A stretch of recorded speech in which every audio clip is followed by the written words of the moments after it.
দেশের অর্ধেক অঞ্চল উচ্চ ঝুঁকির ভূমিকম্প জোনে। গণভোট করতে ইসিকে সরকারের চিঠি, একই দিনে জাতীয় নির্বাচন, গণভোটে চ্যালেঞ্জ দেখছে সিইসি। নির্বাচনের দিন গণভোট হলে জেনোসাইড হতে পারে বললেন জামায়াত আমির। বাংলাদেশ ও ভুটানের মধ্যে 2 সমঝোতা স্মারক সই। মাগুরার শিক্ষা ও অবকাঠামো খাতে যোগ হলো নতুন এক মাইল ফলক। দর্শক, আমাদের রাতের আয়োজনে আপনাদের সাথে আছি আমি স্বপ্না দেবনাথ। শুনছিলেন প্রধান শিরোনাম। বিস্তারিততে যাওয়ার আগে আপডেট খবর পেতে গ্রামের কাগজের ইউটিউব চ্যানেল সাবস্ক্রাইব এবং ফেসবুক পেজ ফলো করে রাখুন।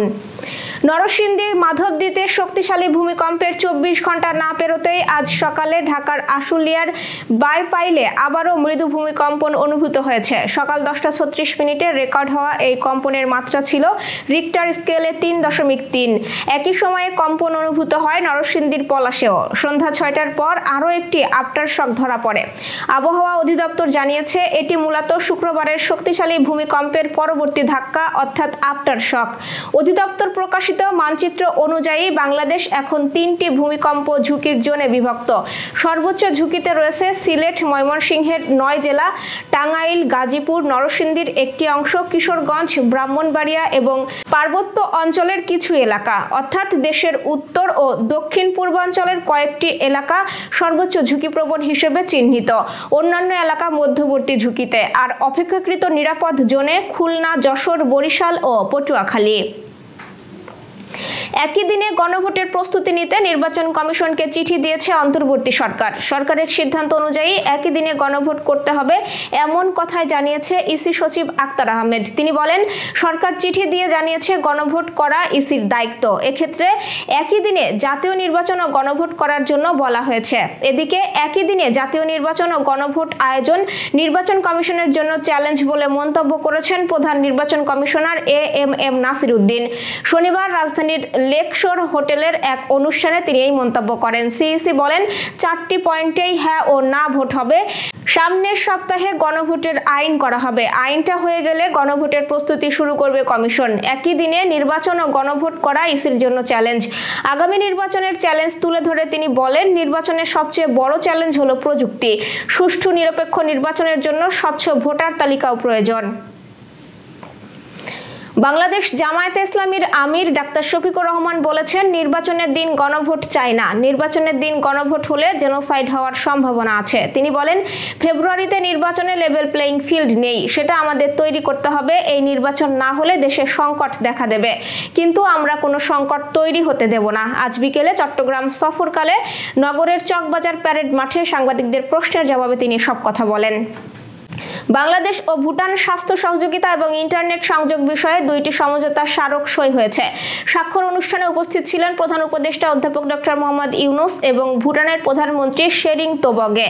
তারা দলিল বিনিময় পর্যবেক্ষণ করেন। দুদেশের শীর্ষ নেতাদের দ্বিপাক্ষিক বৈঠক শেষে এই 2টি সমঝোতা স্মারক সই হয়। স্বাস্থ্য খাতে সহযোগিতা সংক্রান্ত প্রথম সমঝোতা স্মারক অ্যাপয়েন্টমেন্ট অফ হেলথ ওয়ার্কফোর্স বাংলাদেশের স্বাস্থ্য ও পরিবার কল্যাণ মন্ত্রণালয়ের স্বাস্থ্যসেবা বিভাগ এবং ভুটান রয়্যাল সরকারের স্বাস্থ্য মন্ত্রণালয়ের মধ্যে স্বাক্ষর হয়।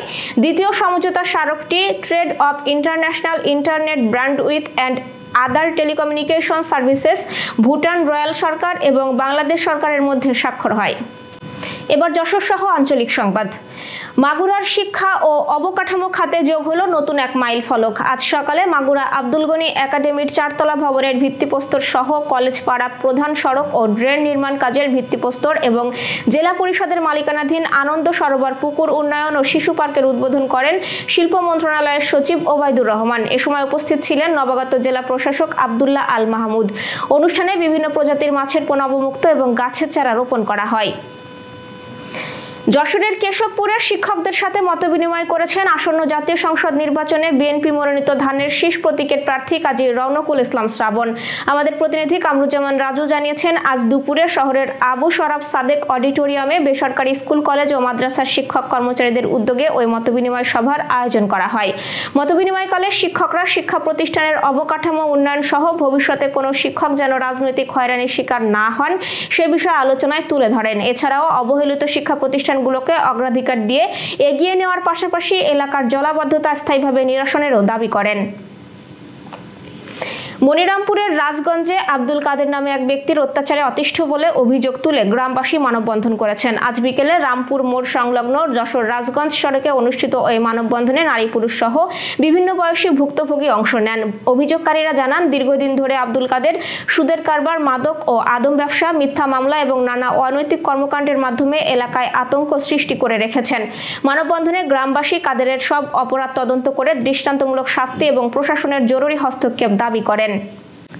যশোর ৬ কেশবপুর আসনে জমে উঠেছে নির্বাচনী মাঠ। বিভিন্ন রাজনৈতিক দলের মনোনীত প্রার্থীরা ব্যস্ত সময় পার করছেন প্রচারণায়। পিছিয়ে নেই ইসলামী আন্দোলন বাংলাদেশ মনোনীত হাতপাখা প্রতীকের প্রার্থী গাজী শহীদুল ইসলামও। প্রতিনিধি রায়হান জনি জানিয়েছেন, আজ বিকেলে তিনি পৌর শহরের বিভিন্ন সড়কে ও জনবহুল এলাকায় লিফলেট বিতরণ করেন। তার সঙ্গে ছিলেন স্থানীয় নেতাকর্মী ও সমর্থকরা। বাংলাদেশ জাতীয়তাবাদী সমবায় দল সাতক্ষীরা জেলা শাখার উদ্যোগে সাতক্ষীরা সরকারি পলিটেকনিক কলেজ মাঠে আলোচনা সভা হয়েছে। আমাদের প্রতিনিধি মাসুদ রানা জানিয়েছেন, জেলা জাতীয়তাবাদী সমবায় দলের সহ সভাপতি ইব্রাহিমের সভাপতিত্বে সভায় প্রধান অতিথির বক্তব্য রাখেন সাবেক সংসদ সদস্য ও বাংলাদেশ জাতীয়তাবাদী সমবায় দল কেন্দ্রীয় কমিটির চেয়ারম্যান অধ্যক্ষ নূর আফরোজ বেগম জ্যোতি। বাগেরহাটের মোংলার সোনাইতলা ইউনিয়নের ৬ নম্বর ওয়ার্ডের চাপড়া গ্রামে আগুনে ক্ষতিগ্রস্ত দিনমজুর রফিকুল ইসলামকে বিএনপির ভারপ্রাপ্ত চেয়ারম্যান তারেক রহমানের পক্ষ থেকে নগদ অর্থ, শীতবস্ত্র ও রান্নার প্রয়োজনীয় সামগ্রী বিতরণ করেছেন ধানের শীষ প্রতীকের মনোনয়ন প্রত্যাশী ও মোংলা পৌর বিএনপির সভাপতি জুলফিকার আলী। শুক্রবার রাতে বৈদ্যুতিক শর্ট সার্কিট থেকে রফিকুল ইসলামের ঘর ভস্মীভূত হয়। শিশুদের স্বাস্থ্যবান জাতি হিসেবে গড়ে তুলতে সচেতনতামূলক আয়োজনের অংশ হিসেবে বাগেরহাটের মোরেলগঞ্জে ইউনিয়ন পর্যায়ে C2C ক্যাম্পেইন অনুষ্ঠিত হয়েছে। প্রতিনিধি গণেশ পাল জানিয়েছেন, বেসরকারি উন্নয়ন সংস্থা ড্রপ আই ওয়াশ প্রকল্পের আয়োজনে খাউলিয়া ইউনিয়নের পূর্ব বরিশাল খাদিজা বেগম বিদ্যালয় মাঠে ক্যাম্পেইন অনুষ্ঠানে প্রধান অতিথির বক্তৃতা করেন খাউলিয়া ইউনিয়নের প্যানেল চেয়ারম্যান বিটুল বিশ্বাস। যশোরের রামনগর ইউনিয়ন জামায়াতের যুব সমাবেশ অনুষ্ঠিত হয়েছে। বলাডাঙ্গা বটতলা মোড়ে ১ নম্বর ওয়ার্ড জামায়াতে ইসলামীর যুব বিভাগের উদ্যোগে যুব সমাবেশে প্রধান অতিথি ছিলেন MM কলেজের সাবেক ভিপি ও জামায়াত মনোনীত সংসদ সদস্য প্রার্থী আব্দুল কাদের। যশোর নগর মহিলা দলের ১ নম্বর ওয়ার্ড শাখার আঞ্চলিক পরিচিতি ও মতবিনিময় সভা অনুষ্ঠিত হয়েছে। শনিবার সিটি কলেজ পাড়া এলাকায় অনুষ্ঠিত সভায় প্রধান অতিথি ছিলেন বিএনপির ভাইস চেয়ারম্যান অধ্যাপক Nargis Begum. Renesa hospital and diagnostic centre. রেনেসাতেই মিলছে কম খরচে উন্নত সেবা, তাই নিশ্চিন্তে আমাদের সেবা নিন, সুস্থ থাকুন। Renaissance hospital and diagnostic centre, সদর হাসপাতাল মোড়, দরাটানা, যশোর। দর্শক, শেষ করব খেলার সংবাদ দিয়ে। গাইবান্ধায় অনুষ্ঠিত হলো তারুণ্যের উৎসব ২০২৫ উপলক্ষে জেলা পর্যায়ের আন্তঃ কলেজ ফুটবল টুর্নামেন্টের সমাপনী খেলা।